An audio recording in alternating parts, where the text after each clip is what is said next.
As Russia continues its assault on Ukraine, calls for action from the international community grow louder, with debate raging on everything from the effectiveness of sanctions to whether NATO's involvement with Ukraine contributed to tensions with Moscow, and fears that direct action by NATO could translate into war across Europe. But can anything deter Putin? And what would a long war mean, not just for the people of Ukraine, but for Russian citizens as well? That's our discussion this week on an UpFront special.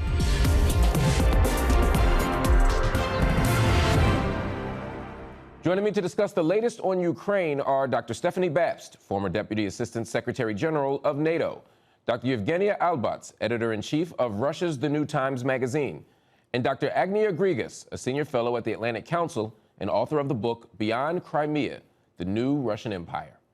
Thank you all for joining me. Yevgenia, let me start with you. You've covered the Kremlin for decades, so you understand better than most people how they make decisions. We've seen weeks of warnings from the West about an imminent invasion of Ukraine, troop buildup along the border, and of course, diplomatic efforts to avoid the outcome that we're seeing today. In your view, was war inevitable? You know, obviously, I'm not in the business of reading the crystal ball. I'm just a journalist, but I do think that Putin made his mind pretty much last autumn. And when he realized that he was unable to force the West, the collective West, to provide him with the kind of world international arrangements that he wanted, it is to say that he wanted to divide the world into spheres of influence and assigned to Russia all the former Soviet republics. When he realized that he was not going to do that, he decided to start the war. He seemed to be following the advice of very particular sets of advisors, particularly the most hawkish wing of his Security Council. He doesn't have to follow advices of any hawkish members of his Security Council because he himself, a hardline politician with distrust of the West, he is a graduate of the Soviet Union's most repressive institution, the KGB, and this the kind of institution which institutional culture and organizational culture always has been based on violence. So I would say that for Putin, it's just natural. If he couldn't get what he wanted to get, he waited, and then he decided to get it by force. You know, he wants to have the kind of order, the kind of international order that Stalin agreed to have with Roosevelt and Churchill. That's what he wants. And he wants to feel himself as a nowadays Stalin. Stefanie, in recent months, Russia has repeatedly pointed the finger at NATO. Some have even argued that NATO is at least partially responsible for the outbreak of war, arguing that its expansion in the early 2000s to include former Soviet countries is at the root of today's crisis. Would you agree with that assessment? No, unsurprisingly, I don't agree with that assessment. Let me say, first of all, I mean that we do have principles, global principles, including the free choice of countries to determine their own security arrangements. NATO didn't go around shopping and ask people to join. It was vice versa. Countries like Lithuania, Estonia, the Czech Republic, Poland, all these countries really sought to become member of NATO because they thought it was best for their own countries, and they took a free and deliberate choice. That's number one. But number two, I would like to stress, I also recall vividly, because back then I was there, when we signed the strategic partnership with Russia. That was back in 1997. And we established a joint permanent council. So we gave Russia really quite a bit of say, if I can say so, on NATO issues. And we invited Russia to work with us jointly. And over almost 15 years, we worked with Russia. It's now almost unthinkable, I mean, to recall, but I was there, I was part of it, and I still vividly recall the many, many issues on which we worked with Russia. And NATO has never done anything wrong in terms of suggesting to Russia that we would reduce their or ignore their legitimate concerns. By contrast, we invited them to be with us, to be partner with us. Stefanie, there are some people who would say, I agree with everything you're saying, but in the absence of NATO, Putin doesn't have the pretext, that there would not have been an invasion absent the pretext of NATO and his concerns around NATO. What do you make of that? Well, I suggest it's all part of Putin's narrative. He tried very hard and still is trying, I mean, to basically roll back history and interpret everything which I'm talking about, the past 20 years, as something which ultimately constitutes a threat towards Russia.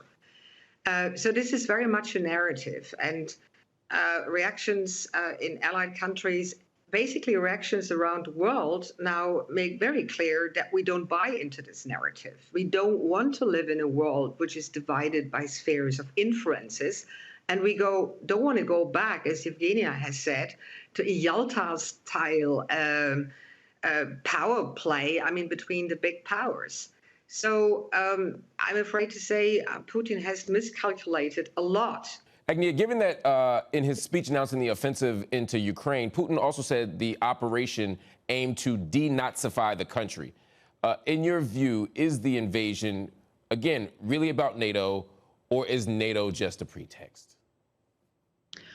You know, NATO is absolutely just a pretext. There are many other pretexts that Putin has used. I mean, again, denazification, I mean, extraordinary statement, completely detached from reality. President Zelensky himself is Jewish, so it's very difficult to make that argument. I mean, Putin has made other arguments that Ukraine is a brotherly nation, a brotherly Slavic nation, so therefore they're gonna, invade it, whether Ukraine likes it or not, to support and help their brotherly nation. So I think there are many narratives that Putin has tried playing out over the course of this time, and really since 2014, since the first invasion of Crimea, since the creation of separatist regions in Luhansk and Donetsk. At the time, the pretext was that the Russian language speakers in Ukraine were being discriminated against, so therefore he's going to go in and help them. There's been many pretexts, but at the end of the day, I think this is really for him a project of personal ambition to try to reestablish Russia's influence and control over the post-Soviet space. President Putin has stated many times that the fall of the Soviet Union was the greatest catastrophe, geopolitical disaster of the 20th century. So this is, I think, something he wants to reverse and have this as his legacy as president of Russia. Yevgenia, NATO was formed in 1949 during the Cold War, primarily to counter potential Soviet threats. Does the organization's very existence still hinge upon a certain kind of tension or the threat of war from Russia? When Putin became the president back in 2000, one of his first moves was he said that he would like to join. He would like Russia to join NATO. So at the very beginning of his presidency, there was no talk about any threat from the side of the North Atlantic Treaty Organization. No, it's all pretext. Putin believes that Russia and, he as a Russian Tsar has the right to decide which nation has full rights of sovereignty and which nations don't. So he decided that Ukraine doesn't have this sovereign right to decide who to ally with, and that's it. I think that it's so misleading to keep talking about NATO threat. Look, the Russian propaganda machine no longer talks about NATO. Russian propaganda machine now tells to Russian citizens that Russia had to start this preemptive war in order to prevent Ukraine from developing its own nuclear weapon.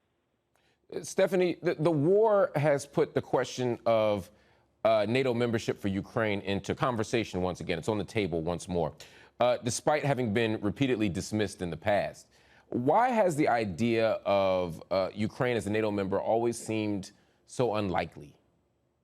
Well, a bit like the European Union, NATO has an acquis for new members. So it is not just, I mean, that we look at photos, pictures, and listen to nice speeches.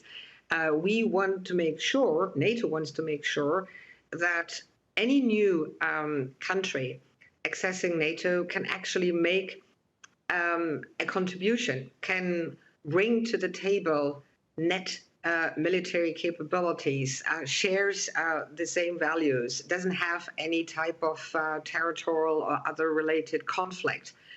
I'm afraid to say it never actually met the criteria. There was still quite some work to do for the Ukrainians on their side. So that's more or less, I mean, the procedural aspect. But above all, there is a political aspect. And if there's one thing that I criticize when looking at my former employer, I think the decision taken back at the Bucharest summit in 2008 was not helpful because it left Georgia and Ukraine with this ambiguity. It was agreed, because there was no agreement, that we would invite Ukraine as well as Georgia to become member at some point, but we didn't specify a date. And that left the two countries in limbo. I thought, strategically speaking, politically speaking, that was not helpful neither for NATO's cause nor for the cause of the two countries concerned. Agnia, another thing that creates difficulty is this question of energy independence. Right now, Europe plans to reduce its dependence on Russia, and that is perceived by Moscow as a threat. You yourself have called for more sanctions on Russia's Nord Stream 2 pipeline, the natural gas pipeline that would double Russia's natural gas exports to Europe via Germany. In your view, has Europe's energy dependence on Russia emboldened Putin? Absolutely. And I think this energy dependence also was one of the reasons Putin miscalculated with this invasion. But if you look at Europe today, the reality is it's at least about a third dependent on Russian gas imports. Fortunately, with the globalization of the gas markets and the United States becoming a major gas producer and LNG exporter, there are more options for European importing states. But nonetheless, today they remain highly dependent. And Nord Stream 2 is a pipeline that had a big impact on the way this crisis unfolded, because the Nord Stream 2 pipeline directly from Russia to Germany, once it was completed, and completed today, it's not certified and not operational, and hopefully it won't become so. But once it was completed, it allowed Russia to bypass the Ukrainian gas pipeline system, which was one of the primary means of sending gas from Russia to Europe. And now that there's an alternative route, there was essentially this created a green light for Putin's government to invade Ukraine and to, if damage that pipeline in the process. If there was nothing holding it back from outright war and damaging that pipeline system, because there was a belief that now they'll have an alternative pipeline system. So this gas dependence, oil dependence, really has direct links with this current war in Ukraine.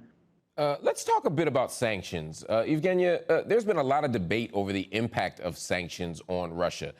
Many have expressed concern that the effects of sanctions are more likely to be felt by ordinary Russian citizens rather than by the powerful, by the state itself. Are sanctions the right choice? I'm not sure that I want to answer this question, because as a political scientist, I would say yes. I think that these harsh sanctions are going to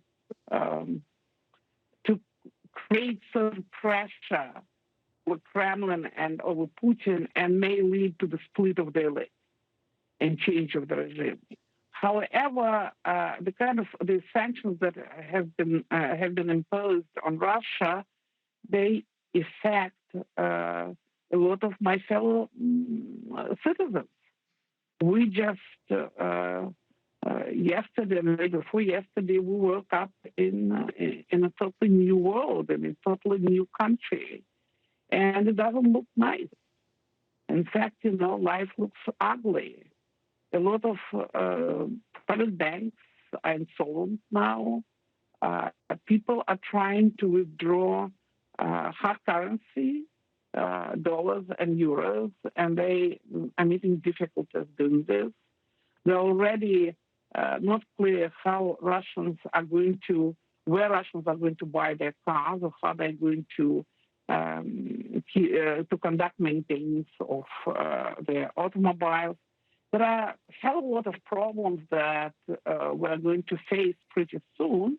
However, I hate to talk about that because I feel so ashamed about what my country is doing right now to the neighboring country, to Ukraine. I see pictures from the web, and I know that hundreds and thousands of Ukrainians are dying each day, or they get wounded.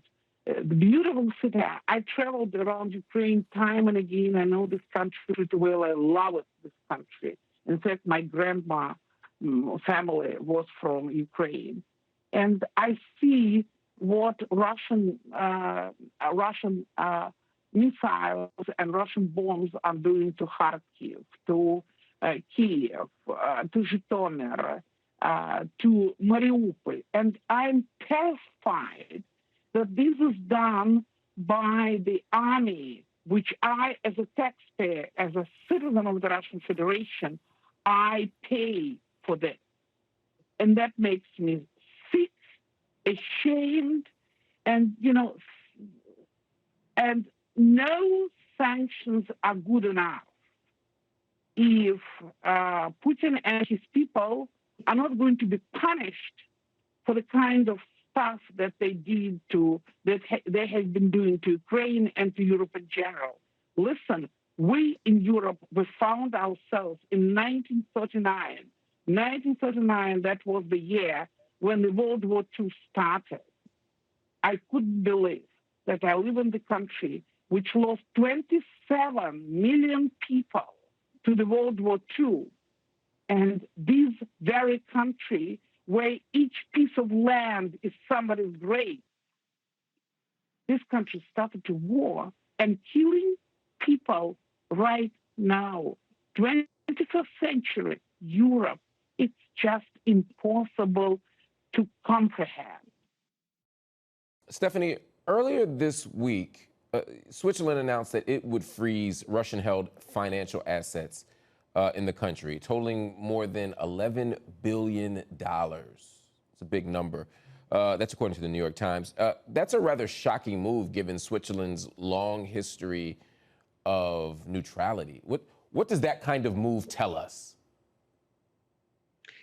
It tells me that the global community is really rallying around one point, which is to really express their opposition, their frustration, their anger, their outburst with regard to what's ongoing in Ukraine. Even smaller countries, neutral countries like Switzerland, you mentioned, have joined the chorus. I must admit, I feel a little bit ambivalent about it. On one hand, I think it's absolutely good and important that the international community comes together from various sectors, countries, tech sectors, sports, cultures, you name it, to express their opposition. But the more we do it, the more I fear, we corner President Putin considerably. And if we were to put ourselves into his shoes and consider policy options, what is it, that can actually, how can move forward? What is his exit strategy? I feel, that we ourselves need to also get smarter and develop a strategy how to actually manage such a Putin regime under global pressure. I think that's the question which is on the table now for policymakers across the board. How do we manage that? Agnia, I'm thinking about what Yevgenia says about the kind of enormity of the moment. She's making comparisons to 1939. The push that Stefanie's talking about from the global community is part of the response to this moment. What do you see as the proper global response, the proper type of pressure? Switzerland gives one model of it, but what do you see as the kind of broader response that you would expect from the global community? Well, one specific thing I would like to see, particularly in Europe, is, and it's going to be difficult, I understand, but it's a move that Europe will have to make at some point. It's essentially sanctioning Russian sources of energy, Russian oil and gas. It's, again, not easy to achieve because Europe is dependent on this, but there are global markets. They may have to pay more. But if you look at it today, essentially the money that Europe spends or sends to Russia for oil and gas imports, this is essentially the Russian military budget. So if you want to cut off the Russian military budget, one of the primary things you could do is really start to get serious and start sanctioning Russian oil and gas. I think first with stopping the Nord Stream 2 pipeline, even stopping the operations of Nord Stream 1 pipeline. And I think Germany in this last week has really had an epiphany. They've really started re-examining their policies. Germany is Europe's largest gas market, largest client of Gazprom. So the moves they make will have a big difference. And I'm also seeing changes in Turkey as well. Turkey is the second largest market for Gazprom within the European context. And with the decision of President Erdogan to close the Bosphorus Straits to Russian military ship movement is a step in the positive direction. Yevgenia, we've seen thousands of Russians marching in anti-war protests. We've even seen some unexpected high-profile figures inside of Russia speaking out against the war. Is there any dissent, in your view, within Putin's inner circle or even within his government for what's happening right now? I have no doubt that there are people who are strongly opposed the war, especially those on the economic, on the financial side of the Russian government, because basically the Russian economy will be in pieces in a matter of several months. So the situation is extremely difficult.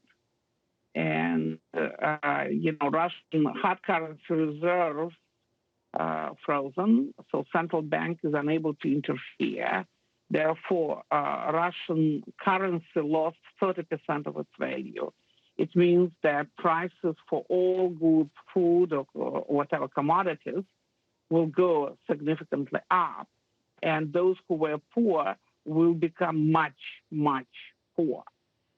Russian young people, they are leaving the country en masse. They're just running outside the country. Russian rich people, Russian middle class, they're also, or everybody is trying to find a way to get out of Russia. 6,000 people were detained as they took part in different protests across the country. My publication, The New Times, got blocked because, Russian government believes that we shouldn't use the word war, or there are no war, no invasion, no offensive operation. It's just some operation that Putin conducts against neighboring country. The only independent radio station left, Echo Moskvy, also was taken down by the Russian government. The only independent TV channel, TV Rain, was taken down by the Russian government as well. Its editor-in-chief and the majority of reporters decided to leave the country. I mean, it is a real disaster for my country. Indeed, and we'll continue to cover this every step of the way. Stefanie, Yevgenia, Agnia, thank you so much for joining me on UpFront. Thank you. That's our show. UpFront will be back next week.